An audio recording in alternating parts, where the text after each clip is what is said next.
Shalom teman-teman Impact Youth yang ada, berharap teman-teman semua dalam keadaan baik-baik dan sehat-sehat dalam penyertaan Tuhan yang sempurna. Amin. Teman-teman, kali ini kita akan mendengarkan sharing. Seperti yang teman-teman tahu bahwa di Impact Community Indonesia ada Impact Family, ada segmen untuk di Impact Youth yang ada YP, YM yaitu pelajar, mahasiswa, dan ada juga YPro yaitu yang kerja. Dan ini ada dua orang leader Komsel di YM yang ada yaitu Pamungkas dan juga Amanda.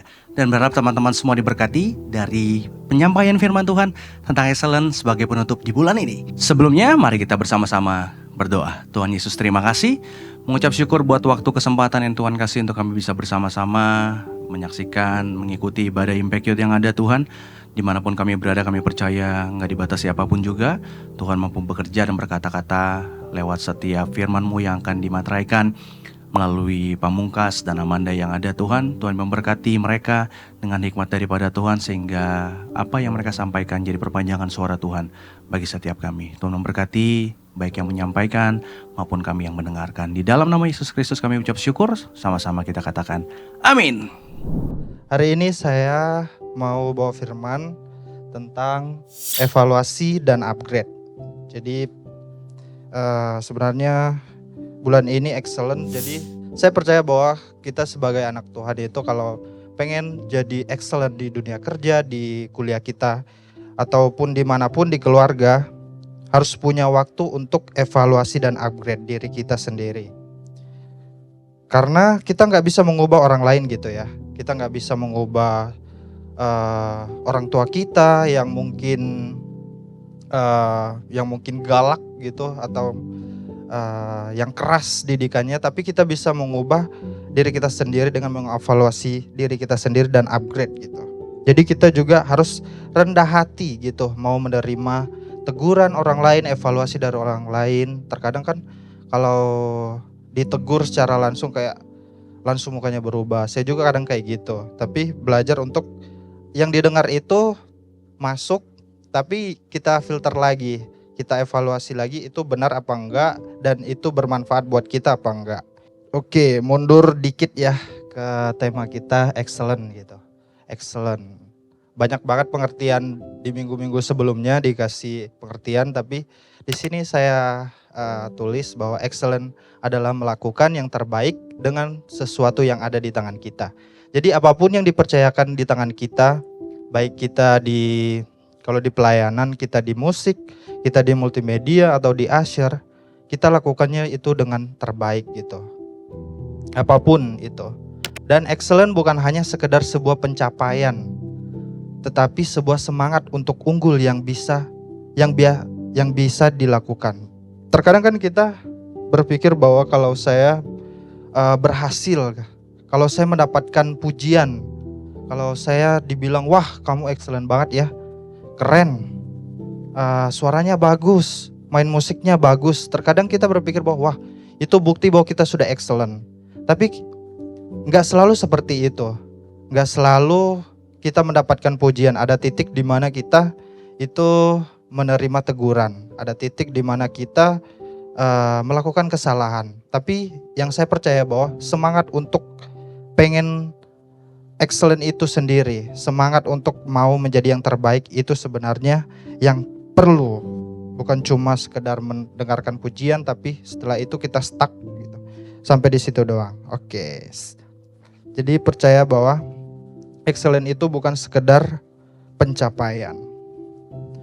Yang penting itu apakah kita sudah excellent dalam pekerjaan, dalam kuliah, apakah kita sudah tidak membuang waktu. Terkadang kita buang waktu gitu ya dengan kesibukan kita masing-masing, dan kita lupa mengevaluasikan diri kita. Terkadang kita lebih memilih untuk udahlah, kayaknya udah nyaman ya, udah nyaman, ngapain sih berubah, ngapain sih upgrade, buat apa evaluasi itu. Kita nyaman di titik itu dan kita lupa bahwa dunia ini berputar terus. Kita lihat aja banyak AI yang udah segala macam jenisnya gitu. Bahkan melebihi yang bisa manusia, terkadang ya dalam tanda kutip, melebihi yang manusia bisa kerjakan. Tapi kembali lagi kepada diri kita. Kita mau evaluasi dan upgrade gak? Kita mau gak teknologi-teknologi itu untuk membantu kita dalam pekerjaan kita? Oke. Nah ini musuh dari excellent. Mungkin kita berpikir bahwa malas-malasan, mager itu enak ya, tidur, nonton, mungkin nonton film di kamar atau apapun tanpa melakukan sesuatu yang produktif. Itu kayak udahlah santai aja. Terkadang kenyamanan itu hal-hal yang instan itu yang membuat kita nggak jadi excellent gitu.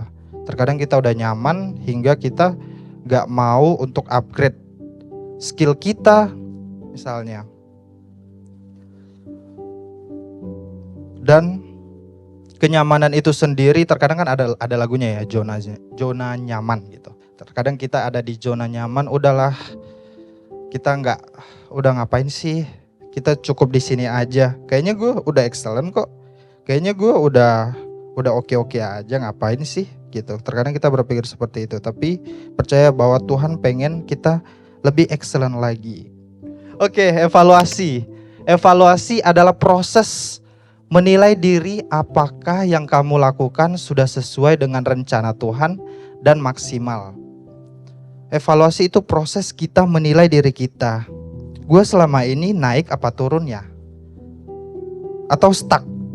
Selama ini gue berjalan bersama Tuhan apa enggak ya? Selama ini gue udah melakukan semaksimal mungkin atau enggak? Selama ini gue kerja asal-asalan enggak? Terkadang kita kerja asal-asalan ketika gak dilihat orang. Mungkin teman-teman kita yang udah kerja, kalau bos gak ada, kita main game atau scroll-scroll TikTok, Instagram, dan lain-lain. Terkadang kita seperti itu, tapi Tuhan pengen buat kita bahwa kita mengevaluasikan segala sesuatunya itu. Apakah kita sudah menggunakan waktu kita dengan semaksimal mungkin?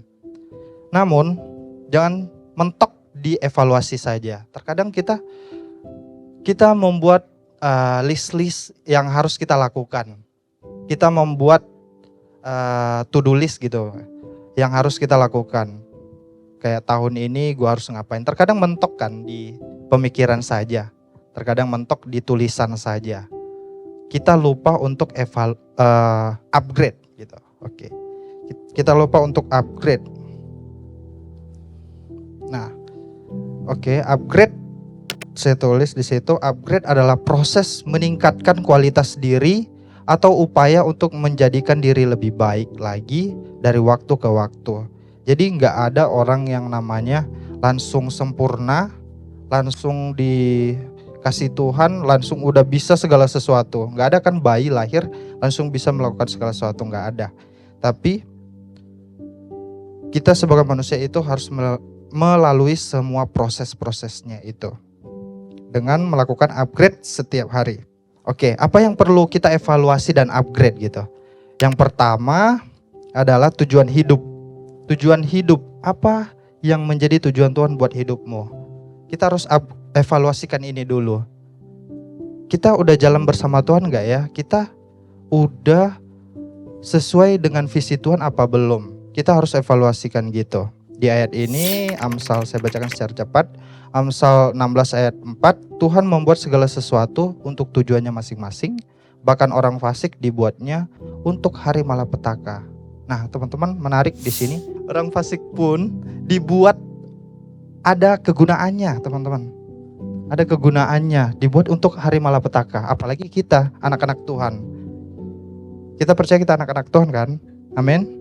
Oke, Efesus 2 ayat 10. Karena kita ini buatan Allah, diciptakan dalam Kristus Yesus untuk melakukan pekerjaan baik yang dipersiapkan Allah sebelumnya. Ia mau supaya kita hidup di dalamnya. Nah, Tuhan itu ciptakan kita itu, teman-teman, udah ada tujuannya. Kembali lagi pada diri kita. Kita tahu nggak apa yang menjadi tujuan? Tujuan hidup kita yang diberikan Tuhan. Sharing sedikit, mungkin teman-teman sebagian belum banyak yang tahu, sebagian sharing sedikit. Saya itu dulunya pernah salah jurusan, pasti udah nggak asing lah. Pasti di sekitar kita ada aja teman yang salah jurusan gitu, pasti ya. Jadi pada saat itu SMA saya kayak ya nggak tahu mau ngapain, ikut teman aja. Teman ngambil jurusan teknik, gue juga ikut. Karena gue jurusan IPA pas SMA, apa ya? Kayaknya teknik aja deh. Ya udah teknik. Tinggal cari pilihannya apa nih?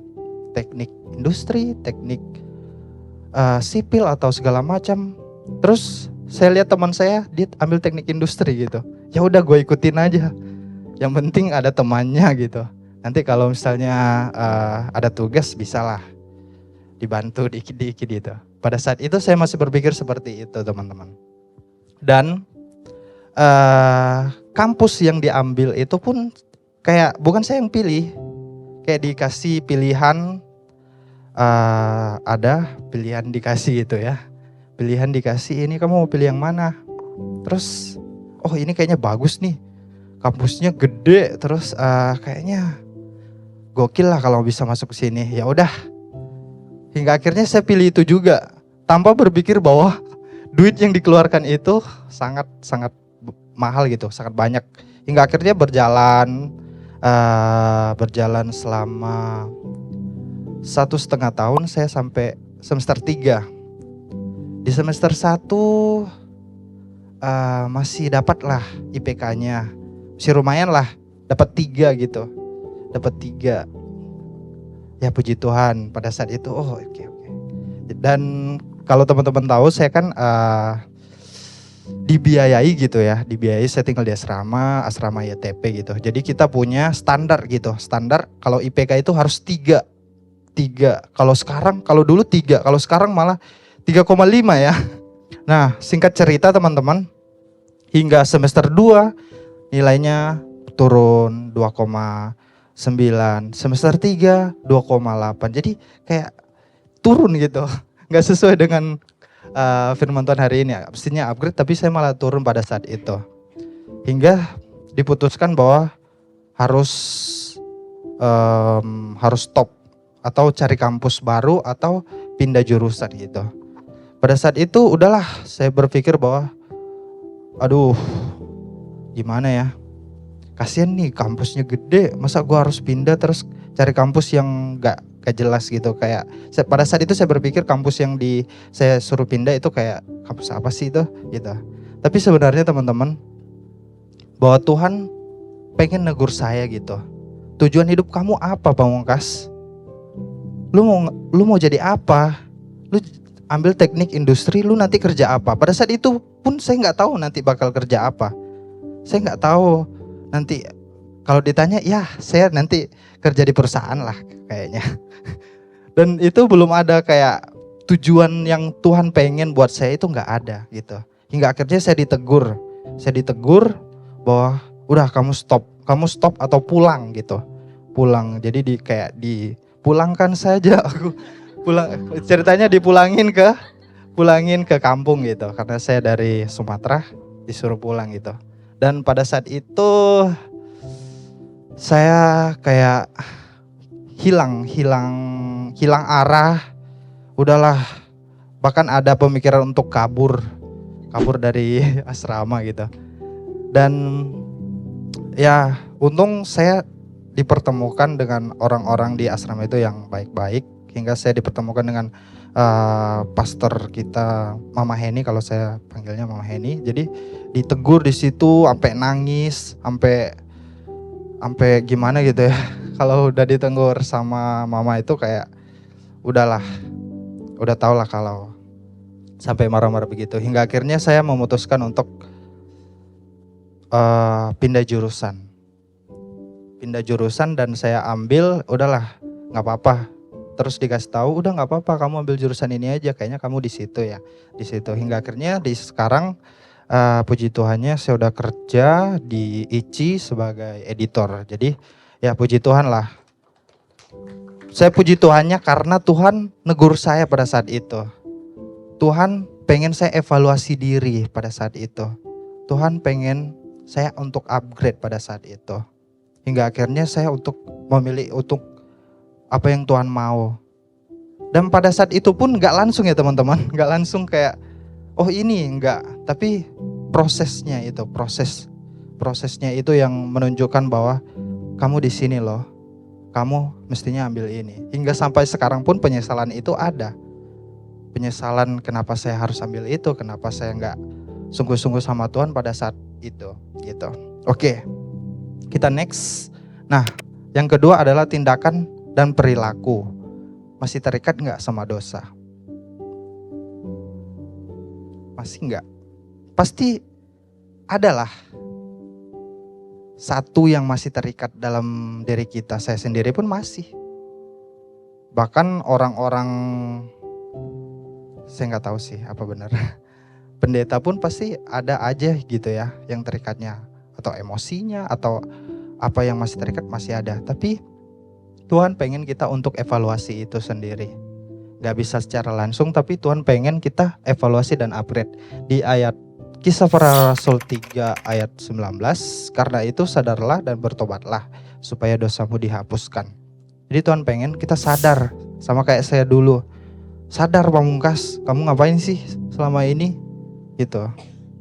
Supaya dosa kita dihapuskan. Yesaya 55 ayat 7, baiklah orang fasik meninggalkan jalannya, dan orang jahat meninggalkan rancangannya. Baiklah ia kembali kepada Tuhan, maka dia akan mengasihaninya, dan kepada Allah kita. Sebab ia memberi pengampunan dengan limpahannya. Jadi Tuhan itu maha pengampun ya teman-teman. Kita percaya bahwa Tuhan itu maha pengampun. Tuhan pasti mengampuni apapun menjadi kesalahan kita. Yang perlu kita lakukan itu sadar. Kita evaluasi diri kita. Dan berbalik kepada jalannya Tuhan. Pada rancangannya Tuhan. Oke, yang terakhir teman-teman. Oke, yang terakhir adalah hubungan. Hubungan kita sama Tuhan dan hubungan kita dengan sesama. Kita perlu evaluasi. Hubungan kita udah dekat belum sama Tuhan? Kita udah ambil waktu enggak sama Tuhan? Ambil entah itu pagi, entah itu malam, kita udah ambil waktu buat Tuhan enggak? Kita udah dengerin Tuhan enggak? Atau kita masih aku kayak kita berdoa tuh, Tuhan aku pengen ini, aku pengen itu, tapi kita belajar juga untuk mendengarkan. Begitupun juga dengan hubungan kita sesama. Udah makin dekat belum? Udah ada kejelasan belum? Oke, jadi kita perlu evaluasi juga, bukan cuma hubungan kita dengan Tuhan, tapi hubungan kita dengan sesama juga. Jangan sampai kita di posisi atau kita bersama dengan orang-orang yang sebenarnya kita gak bersama-sama dengan dia gitu. Kita perlu evaluasi juga. Kita cek teman kita sevisi gak dengan kita. Terutama kalau misalnya teman-teman yang udah punya pacar atau gebetan, cek dia, evaluasi bahwa dia sesuai gak ya. Jangan sampai kita mendekati orang yang gak sevisi dengan kita. Karena ujungnya kita tahu, apalagi sekarang ya, di infotainment banyak banget artis selingkuh. Jadi ya jangan sampai terjadi lah seperti yang berita-berita. Kayaknya lagi marak-maraknya perselingkuhan. Bingung gitu, kenapa? Ya hati-hati. Oke, ya harus dievaluasi, benar. Jadi harus cek gitu sebelum untuk memutuskan. Mungkin kalau pacarannya udah lama, untuk memutuskan untuk menikah ke jenjang selanjutnya kita perlu cek gitu. Jangan sampai nggak sesuai dengan yang Tuhan mau. Bukan dia yang Tuhan pengen kita sepanjang hidup kita gitu. Jadi firman Tuhan mengingatkan kita untuk evaluasi lagi. Di poin-poin ketiga poin tadi kita perlu evaluasi ketiga hal itu. Dan kita perlu upgrade juga. Jangan sampai cuma di pikiran saja, cuma stuck di pikiran, cuma stuck di angan-angan kita, imajinasi kita. Tapi kita lakukan apa yang perlu kita upgrade. Dan kita lakukan itu untuk kemuliaan nama Tuhan. Amin. Jadi aku akan membawakan Excellent for God. Sebenarnya sharing ini menegur diriku banget sih. Jadi tenang aja yang berasa mungkin sebagai anak muda kita tuh banyak miss, banyak belajar, banyak proses. Tapi tuh kita tuh setiap hari pasti berproses, pasti belajar, berlatih gitu. Dan kita tuh nggak terlepas dari namanya kelemahan, namanya lalai, salah gitu, mungkin ada miss, ada telat-telat gitu. Tapi harus tetap upgrade, evaluasi. Jadi ya nggak ada manusia yang terlahir langsung excellent. Tadi Pamungkas juga udah singgung, nggak ada manusia yang tiba-tiba lahir langsung bisa apa aja gitu loh. Tuhan tuh proses dan latih kita lewat pertama manusia sesama kita berproses, nggak bisa sendirian. Amsal 27 ayat 17, itu besi menajamkan besi dan orang menajamkan sesamanya. Jadi kalau nggak ada orang-orang di sekeliling kita tuh kayak kita tuh benar-benar nggak bisa mendengar, nggak bisa tahu langkah apa yang kita harus jalani gitu. Kemudian lewat pengalaman kita diberi akal budi, diberi otak untuk terus belajar dari pengalaman. Apapun masing-masing dari kita pasti beda-beda buat evaluasi diri. Terus ketiga, keadaan menyadarkan kita bahwa keadaan kita tuh harus lebih baik. Misalnya dalam hal pekerjaan gitu. Misalnya kayak kita ditegur terus misalnya sama atasan gitu. Kita harus jauh lebih baik. Ada step-stepnya yang kita harus sadarin gitu. Kemudian keempat, itu petunjuk atau arahan Tuhan. Kita harus praktekin firman Tuhan, entah juga suara Tuhan, mungkin lewat doa-doa yang kita panjatin terus kayak berasa Tuhan tuh ngomong ke kita kayak gini gitu. Kita harus berbalik dari jalan yang salah ke jalan yang benar gitu. Misalnya kita masih terikat-ikat sama dosa, mungkin yang berhubungan dengan emosi atau sebagai anak muda, ini bukan hal tabu ya, mungkin dosa hal seksual gitu atau dosa yang imajinasi seks gitu. Pasti kalau kita lebih semakin dekat sama Tuhan tuh kita tuh ditegur gitu dari dalam hati kita. Roh Kudus pasti tegur kita gitu. Kemudian hikmat dari Roh Kudus yang kita dapetin ya dari baca firman Tuhan terus doa gitu. Kemudian excellent itu mengandung ketaatan. Pada Amsal 10 ayat 17 itu siapa mengindahkan didikan menuju jalan kehidupan, tetapi siapa mengabaikan teguran tersesat. Jadi perlu mengindahkan didikan Tuhan, didikan orang-orang di sekitar kita, kemudian juga ya taat sama kehendak Tuhan yang memang kita harus hidupi sebagai pengikut Kristus gitu. Kemudian Mazmur 37 ayat 23, Tuhan menetapkan langkah-langkah orang yang hidupnya berkenan kepadanya. Jadi kalau misalnya kita emang menyeleweng, maksudnya kayak sengaja menyimpang gitu loh dari Tuhan, kita nggak berkenan pada Tuhan, Tuhan tuh istilahnya kayak udah nggak tinggal di dalam kita tuh udah jauh dari roh ketaatan gitu. Kemudian next, excellent mengandung kasih. Kita harus pakai hati dalam menjalani segala pekerjaan kita, segala to-do list yang kita akan kerjakan ke depannya. Jadi 1 Korintus 16 ayat 14, lakukanlah segala pekerjaanmu dalam kasih. Kemudian poin ketiga itu adalah kesabaran dan menguasai diri. Amsal 16 ayat 32. Orang yang sabar melebihi seorang pahlawan, orang yang menguasai dirinya melebihi orang yang merebut kota. Jadi orang yang sabar itu melebihi orang yang kita anggap hebat gitu. Dia itu udah menguasai dirinya, sudah berasa tuh kayak merebut kota yang lebih besar daripada diri kita gitu.